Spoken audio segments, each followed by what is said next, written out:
Hey guys, Prangell Gaming here and welcome back to the Millwall Analysis video. Today's video is Barnet versus Millwall. We won this game 4-0 and it just so happens we progressed into the second round against Nottingham Forest. Now, before I get into any of the chances, if you would prefer to read it instead of me speaking about the chances, then I'll leave a link to my WordPress where I have my match report, which is a little bit more detailed. It has the lineups and then of course the cards and the substitutions also, so it's just a bit more overall overview. If you prefer to read it instead of hear it, then there is a link there. I'll be doing that throughout the season, so obviously keep looking at the WordPress site if you want to read it instead of just hearing it. So enough about that, and let's get into the chances. So the first goal that Millwall scored came through obviously a John Akinde own goal, as Joe Martin crossed in a free kick and Akinde sliced it into his own net. It was very, very unlucky by the striker. It can happen to the best of players sometimes, and it meant that Barnet probably wasn't off to the best start. But they did create a lot of nice chances and played the ball around really well prior to that goal going into the back of the net. Now, Millwall did get a second goal, and it came from Aiden O'Brien as Morison's pass didn't quite reach Fred, as Dembele cleared it away, but it just simply rolled to Aiden O'Brien, who moved a little bit with the ball and then tucked it into the back of the net, making it 2-0. And that is his second in 2 games. Obviously, his goal scoring is starting to come along really nicely. Now, funnily enough, they were the only chances in the first half, or first major ones really, I'd say. And in the second half, there was obviously a bit more, but they didn't really trouble the keeper too much in the first half.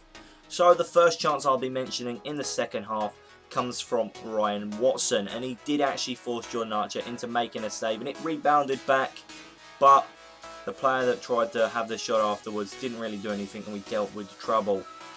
Now, another chance that came for Barnet was when the ball was played over the top for Jean-Louis Akpa. I know, what a fantastic name. But he then found Alex Nicolas on the edge of the box, and his shot was fairly tame at Jordan Archer. Unfortunately, there was not too much he could do with the ball. Then we got a third goal as Worrell crossed the ball and it landed on the head of Steve Morison, put the ball into the back of the net. I've got to say, it's a great goal there. Morison didn't really show too much of header in the ball. It probably could have been something that could have been defended, but it did go in the back of the net. I'm not really going to complain, and that's actually Wall's second official assist of the season. Now, Michael Gash had a fingertip save, obviously, to deny his header. It was also cleared off the line by Ben Thompson. I bet he was feeling a bit frustrated. He didn't get the goal there. On 2 occasions, it could have been really, really good for him and Barnet. And then Millwall's final goal came from a penalty as Fred had the ball. He cut in the box, twisted and turned, and then was finally brought down by the Barnet captain, Michael Weston.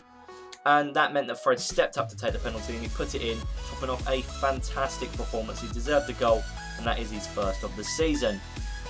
Now, for the key players for Barnet, I'm going to have to go with one of their substitutes, Luke Gambin, as he absolutely changed the game, created so many chances. He also came close on a few occasions himself, and I think if he had started, it may have even been a different story for Barnet. Now, for Millwall, I'm going to have to go with Fred, because he's starting to prove that he knows the striker position in and out of everywhere, and his performance definitely deserved him to get a goal, and if he plays like this, he could become a very good striker. Now, I'm going to have to say another honourable mention would have to be Aiden O'Brien, as he has been working on his muscular strength, and it's definitely showing it. He's winning the ball in defensive positions really well, muscling players off the ball, doing fantastic, and I always love a striker who can obviously attack, but can defend and get the ball, which is definitely encouraging signs, and I am so happy that he's been able to do that. Now, obviously, this video will be going up at 3 o'clock today, but we played MK Dons at the weekend, and that one will be going up around about 6 o'clock, so it gives you enough time to see this one, and then go see that one. But anyway, guys, I hope you have enjoyed this Millwall Analysis video. Like, comment, subscribe, and of course, I'll see you guys in the next Millwall Analysis video. Goodbye.